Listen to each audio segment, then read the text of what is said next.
आज हमारे साथ उपस्थित हैं विशाल सर, जो कि इनकम टैक्स डिपार्टमेंट में ग्रेड 2 स्टेनो के पद पर पोस्टेड थे, लेकिन अभी हाल ही में इन्होंने रिजाइन देके ट्रेड एंड टैक्सेस दिल्ली में ज्वाइन कर लिया है, DSSB के थ्रू। तो अभी हम चलते हैं विशाल सर से, पूछते हैं कि कैसे क्या उनका एक्सपीरियंस रहा इनकम टैक्स डिपार्टमेंट में, कैसे क्या उनको प्रिपरेशन का टाइम मिला जिससे उन्होंने जो अपना नया उनका डिपार्टमेंट है उसमें जॉब उनकी लग गई। तो सबसे पहले पूछते हैं विशाल सर, आपका बहुत बहुत शुक्रिया कि आप हमारे इस चैनल पे आए। तो सबसे पहले मैं आपसे ये पूछना चाहूँगा कि जब आपका फाइनल सिलेक्शन SSC स्टेनो में हुआ तो फिर आपका क्या ज्वाइनिंग का प्रोसीजर रहा, कैसे क्या आपको जोन अलॉट हुआ, ये थोड़ा सा आप बताइए। हेलो गाइस, मैं आपको बता रहा हूँ कैसे SSC का रिजल्ट आने के बाद सिलेक्शन प्रोसीजर रहा है। तो आई थिंक रिजल्ट जो है SSC का आया था 29 मार्च 2019 को। यस। और उसके बाद SSC CR का जो रीजन हम लोगों का था, तो उसने हम लोगों का जोन अलॉटमेंट किया। तो मुझे जो जोन मिला था वो पुणे जोन मिला था। तो 5-6 महीने के बाद जोन अलॉटमेंट का प्रोसीजर कैसे क्या रहता है? क्या डिपार्टमेंट की तरफ से लेटर आता है या मेल पे? उसके थ्रू डिपार्टमेंट के थ्रू एक लेटर आता है जिसमें मतलब हमको प्रेफरेंस देना रहता है कि आप कौन सा जोन पहले चाह रहे हैं, कौन सा लास्ट में चाह रहे हैं। तो इनका इनकम टैक्स डिपार्टमेंट का 17 जोन है पूरे ऑल इंडिया में। तो हम लोगों ने फिल करके उसको भेज दिया। इनकम टैक्स डिपार्टमेंट को हेडक्वार्टर भेज दिया। तो उसके बाद उन्होंने मतलब हमारे रैंक के अकॉर्डिंग जोन दिया गया। तो मुझे पुणे जोन दिया गया था। तो पुणे जोन मुझे दिया गया था। उसके बाद में कुछ दिन के बाद हम लोगों का अटेस्टेशन लेटर आया, मतलब DV लेटर आया DV करवाने के लिए।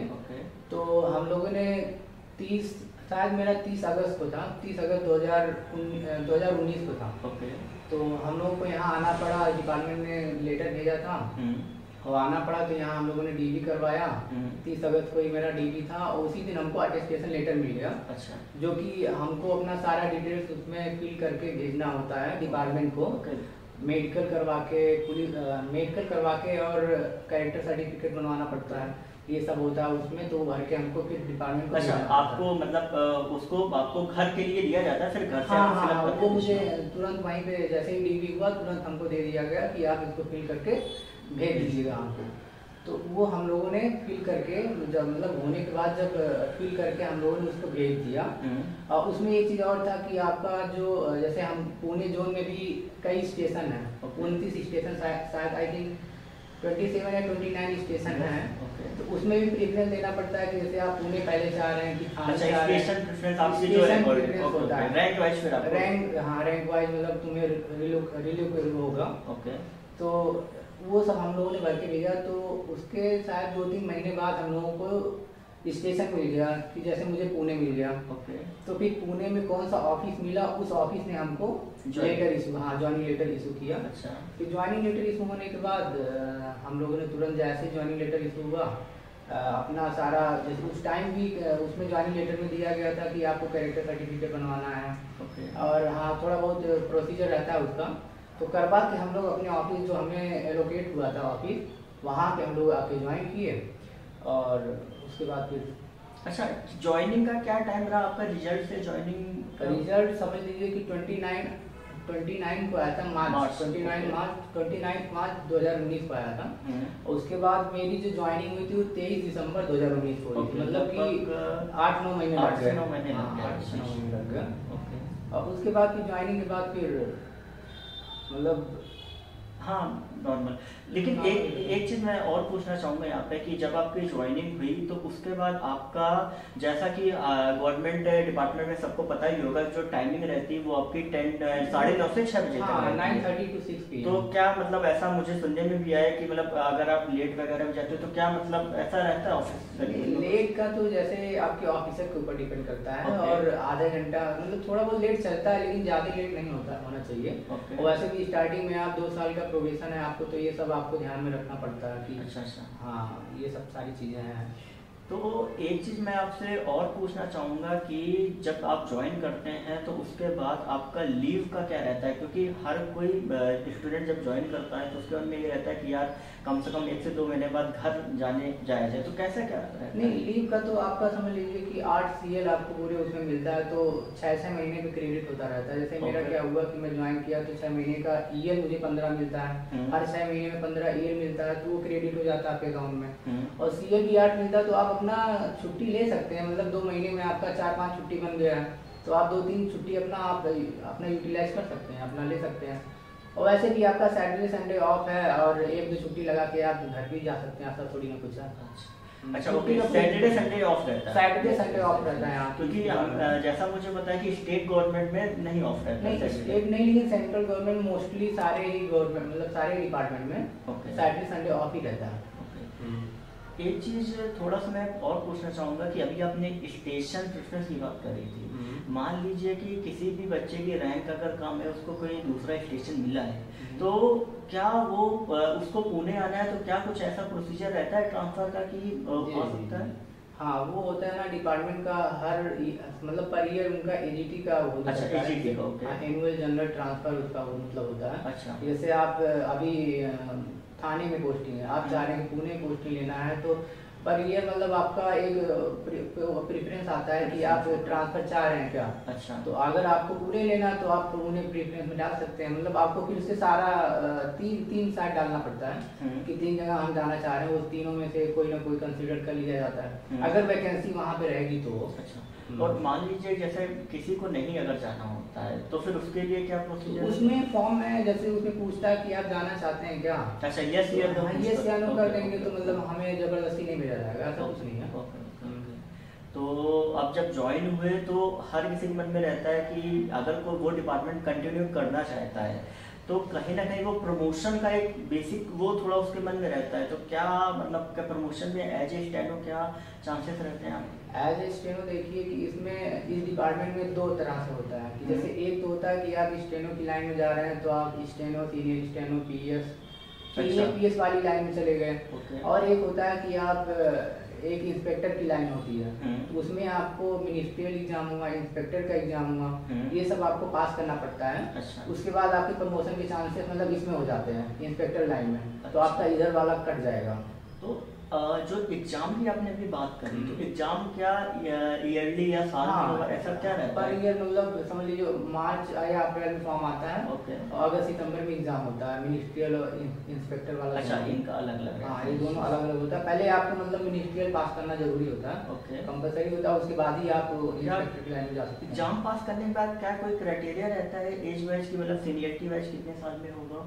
नहीं, ऐसा कुछ नहीं, एग्जाम आप पास हो गए हैं तो आपका एक सीनियरिटी लिस्ट बन जाती है। सीनियरिटी लिस्ट बनने के बाद ही आपका नंबर जब आएगा आपका, अच्छा, प्रमोशन जब आएगा तभी बनेगा। जितनी जल्दी आप पास करेंगे उतनी जल्दी आपका सीनियरिटी लिस्ट में नाम आ जाएगा। Okay okay. और एक चीज़ मैं और पूछना चाहूँगा, क्योंकि प्रमोशन तो मैंने पूछ दिया, लेकिन एक बेसिक जो चीज़ होती है हर किसी के मन में रहती है कि होता है जब कोई स्टूडेंट नया आता है किसी भी शहर में तो उसके मन फाइनेंशियल कंडीशन कॉमन सी बात है, हम सभी वो स्टार्टिंग में थोड़ी बहुत प्रॉब्लम होती है, मतलब किसी भी सिटी में आप चेंज कर रहे हैं तो थोड़ी बहुत प्रॉब्लम होती है, बस 1 महीने 2 महीने में सारा सेटल हो जाता है। लेकिन सैलरी जैसे मान लीजिए कि सेंट्रल में है तो सैलरी अब जब ज्वाइन करते हैं तो उसके बाद कब आना चालू होती है, क्या कुछ टाइमिंग है? ज्वाइन करने के बाद जैसे उसका भी कुछ प्रोसेस होता है ना कि जैसे हम ज्वाइन किए तो हमारे पास पहले नंबर की वो होना चाहिए, बैंक अकाउंट होना चाहिए। हाँ। उसके बाद ये अच्छा, बैंक अकाउंट कहीं का भी हो या लोकल का होना चाहिए? नहीं, जैसे वो वैरी करता है ना सारे ऑफिस का। जैसे मेरे ऑफिस में क्या था कि मेरे पास हो ना उससे मतलब नहीं है, उन्होंने हमसे बोला कि आप वही SBI बगल में ही ऑफिस के बाजू में बैंक था ही, तो वो बोले कि यहाँ से आप अकाउंट ओपन करवा लीजिए, उसके बाद फिर आगे का प्रोसेस होगा। वो हम लोगों ने करवाने के बाद फिर हम लोगों को NPS का जो न्यू पेंशन का आया है तो उसमें हम लोगों को फॉर्म भर के देना पड़ा, तो मतलब समझ लो कि पहली सैलरी आने में 2 से 3 महीने लग गए। ओके। लेकिन ये है कि मतलब जिस दिन से आप ज्वाइन कर लिए उस दिन से आपकी सैलरी बननी स्टार्ट हो गई है, समझ लो। ओके। एक चीज़ मैं और पूछना चाहूँगा कि एक थोड़ा सा हर स्टूडेंट का एक डाउट होता है और वो ये रहता है कि जब भी वो कहीं पर ज्वाइन करने जाता है तो क्या सैलरी का सिनेरियो, मान लीजिए कि आपने ज्वाइन किया तो ज्वाइन करने के बाद से आपका इंक्रीमेंट का क्या प्रोसीजर रहता है? इंक्रीमेंट का ये रहता है कि पर ईयर आपको एक इंक्रीमेंट दिया जाता है 3%, मतलब बोलते हैं आपको कि 3% दिया जाता है। जैसे आपका बेसिक पे हो गया, स्टार्टिंग में ज्वाइन कर रहे हैं तो 2400 का बेसिक पे 25,500 का। तो उसके बाद आपका 25,500 का नेक्स्ट ईयर, मतलब अगर आप ज्वाइन करते हैं जैसे जुलाई के पहले ज्वाइन कर लिए हैं तो आपका जनवरी में नेक्स्ट जो जनवरी आएगी उसमें आपका इंक्रीमेंट लग जाएगा पहला वाला। और उसके बाद फिर वो आपका बेसिक पे जो उसका है नेक्स्ट इंक्रीमेंट बढ़ता है। और उसके बाद फिर आपका उसी डेट पे मतलब पर ईयर लगेगा इंक्रीमेंट। पहला जो है वो जल्दी थोड़ा हो जाता है, उसके बाद फिर तो अभी करंट सिनेरियो देखा जाए जिस हिसाब से डीए भी बढ़ चुका है, तो अभी क्या सैलरी रहेगी अगर कोई नया कोई ऑफिशियल ज्वाइन करता है? अभी तो जो मतलब ये हुआ है, डीए इंक्रीज हुआ है, ये सब जो मतलब ऐड करके इन हैंड आपका 40,500 के समथिंग आ जाएगा। अच्छा, 40,500 के समथिंग आएगा। तो अभी जैसा कि आप नया डिपार्टमेंट ज्वाइन करने जा रहे हैं तो मैं एक चीज़ पूछना चाहूँगा कि आपने कैसे क्या इस बीच में प्रिपरेशन करी, क्या आपकी स्ट्रेटजी रही जिससे आप तैयारी करके आप अपना एग्ज़ाम क्वालिफाई कर पाए? जैसे कि मैं बताना चाहूँगा कि स्ट्रेटजी तो वही थी पहले जो मैंने एसएससी का कर रखा था, तो वही मैं करा था। उसके बाद उसी बीच में जब मेरा फाइनल सिलेक्शन हो गया एसएससी में तो उसी टाइम मेरा प्री का एग्ज़ाम हो गया था जो डीएसएससी वाला का। तो उसमें मैंने प्री पास कर रखा था, तो मुझे सिर्फ स्किल का देना था। तो इस एग्ज़ाम के लिए मुझे ज़्यादा मेहनत नहीं करनी पड़ी, वही जो एसएससी का मैंने किया था उसी स्किल का मैं थोड़ा सा करके। अभी जैसा कि आपने नया डिपार्टमेंट ज्वाइन करने जा रहे हैं तो यहाँ पे आपने रिजाइन लगा दिया, तो रिजाइन का क्या प्रोसीजर रहता है? जैसे मान लीजिए कि कोई स्टूडेंट्स का क्या रहता है कि उनका ऑलरेडी एक एग्जाम निकला हुआ रहता है और अगर वो चाहता है कि उसको 3 मंथ्स का उसको अगर गैप मिला है तो क्या कोई 3 मंथ्स के अंदर भी रिजाइन दे सकता है? क्या रिजाइन का कोई क्राइटेरिया है डिपार्टमेंट में? नहीं, क्राइटेरिया तो है उनके अकॉर्डिंग, जैसे डिपार्टमेंट के अकॉर्डिंग आपको 3 दिन पहले नोटिस पीरियड रहता है ना कि आपको देना ही पड़ता है। तो ये भी होता है कि जैसे मैं एग्जाम वो दे रखा था, मेरा सिलेक्शन हो गया तो मैं कुछ सारा स्टेप जो भी कुछ होता था मैं अपना इंटीमेशन दिया था। अच्छा, इंटीमेशन आपको देना जरूरी रहता है, तो डिपार्टमेंट को कोई वो नहीं रहता, आपको रिलीव कर देंगे। लेकिन अगर आप इंटीमेशन नहीं देते हैं तो थोड़ा सा प्रॉब्लम होता है। प्रॉब्लम क्या है, डिजाइन तो आपका हो ही जाता है, लेकिन जैसे आपको टेक्निकल रेजिग्नेशन लेना हुआ, तो टेक्निकल रेजिग्नेशन के लिए आपको इंटीमेशन देना जरूरी होता है। तो अगर आप पहले से किसी डिपार्टमेंट में काम कर रहे हो, दूसरे में आपका सिलेक्शन हो गया, तो आप जो है इंटीमेशन दे रखिए, क्योंकि आपको वो मिल जाएगा, टेक्निकल रेजिग्नेशन मिल जाएगा, तो आपके लिए बेनिफिट रहेगा ना आगे चल के। अच्छा, आपने टेक्निकल की बात करी, तो टेक्निकल रेजिग्नेशन में क्या रहता है? टेक्निकल रेजिग्नेशन में यही होता है कि आपका जो पे प्रोटेक्शन है, आप जैसे ये डिपार्टमेंट को छोड़ के उसमें जा रहे हैं तो आपका पे प्रोटेक्शन जो है आपको मिल जाता है। अच्छा, पे जो आपके पास लीव है वो सब आपका वहाँ ऐड ऑन हो जाता है। तो ये सारी चीज़ें रहती है। जैसे यहाँ पे आपका 2-3 इंक्रीमेंट लगा हुआ है, आप सेम ग्रेड पे वहाँ पे भी जा रहे हैं तो वो आपका ऐड हो जाता है वहाँ पे जाके। हाँ, तो फाइनली मतलब रेजिग्नेशन में सिर्फ आपको ये रहता है कि आपका 30 डेज के अंदर नोटिस पीरियड होना चाहिए। और इंटीमेशन की अभी आपने जो बात करी, तो इंटीमेशन का क्या मतलब हर किसी को देना होता है इंटीमेशन? मतलब कोई भी अगर कुछ काम कर रहे हैं तो इंटीमेशन मतलब कंफर्म है आपको देना ही? आपको देना ही है। आप फॉर्म भी, इवन आप डिपार्टमेंट में आने के बाद फॉर्म भी फिल करते हैं, कोई फॉर्म आता है वैकेंसी की तो आप फिल करते हैं, तब भी आपको देना पड़ता है कि हाँ मैं ये फॉर्म फिल कर रहा हूँ और मैं इंटीमेशन दे रहा हूँ कि अगर मेरा सिलेक्शन होता है या कुछ होता है तो मुझे एनओसी इशू किया जाए। तो ये आपको देना ही पड़ता है।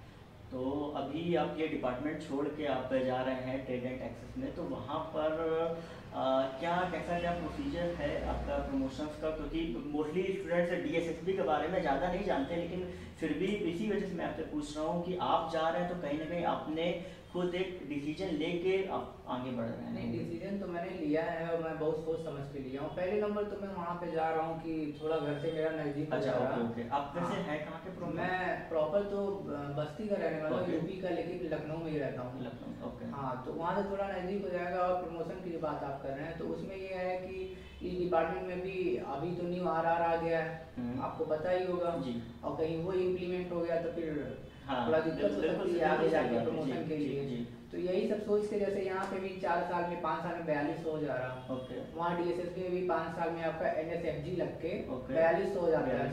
तो सही है ना वहाँ पे, इसीलिए मैं सोच के मतलब अच्छा, मतलब वहाँ से आपको नियरेस्ट भी है और वहाँ पे प्रमोशन आपके सेम इक्वल है एक तरीके से। Okay okay. तो विशाल जी, तो आपकी फाइनली मतलब दिल्ली में ही पोस्टिंग रहेगी? हाँ, दिल्ली में ही पोस्टिंग रहेगी मेरी। अच्छा, अगर आप होम सिटी में चाहते हैं तो वो नहीं हो पाएगी? नहीं, वो एक्चुअली क्या है कि वो डीएसएसबी जो है दिल्ली का ही है। अच्छा, दिल्ली का। तो वो अलग आपको पोस्टिंग लाइफ टाइम दिल्ली में ही रहेगी। ओके। हाँ, कहीं इधर उधर नहीं भेज सकते हैं। तो आपने अभी क्या टेक्निकल लिया है रिजाइन या? मैंने टेक्निकली रिजाइन लिया है। ओके। और मेरा वहाँ पे सारी सर्विस ऐड ऑन हो जाएगी। Okay okay. तो स्टूडेंट्स, विशाल सर ने जैसा कि आपको स्टेनो के बारे में बताया कि जब भी आप डिपार्टमेंट में ज्वाइन करते हैं तो क्या क्या प्रोसीजर रहता है, अगर आपको रिजाइन भी लेना है या आप कोई दूसरा डिपार्टमेंट चाहते हैं तो उसके लिए रिजिग्नेशन का क्या प्रोसीजर रहता है, इंटीमेशन, बहुत सारी चीज़ें। तो विशाल सर, मैं आपका बहुत बहुत धन्यवाद देना चाहूँगा कि आपने हमारे यहाँ आके और कहीं ना कहीं बहुत सारे स्टूडेंट्स का जो डाउट्स रहते हैं वो आपने क्लियर किए। तो मैं सभी की तरफ से मैं आपका बहुत बहुत शुक्रिया अदा करना चाहूँगा कि आपने यहाँ पे आके कई सारे स्टूडेंट्स की आपने मदद करी। तो स्टूडेंट्स, अगर आपको कोई भी डाउट है तो आप कमेंट सेक्शन में लिख के पूछ सकते हैं, विशाल सर भी उसका रिप्लाई देंगे।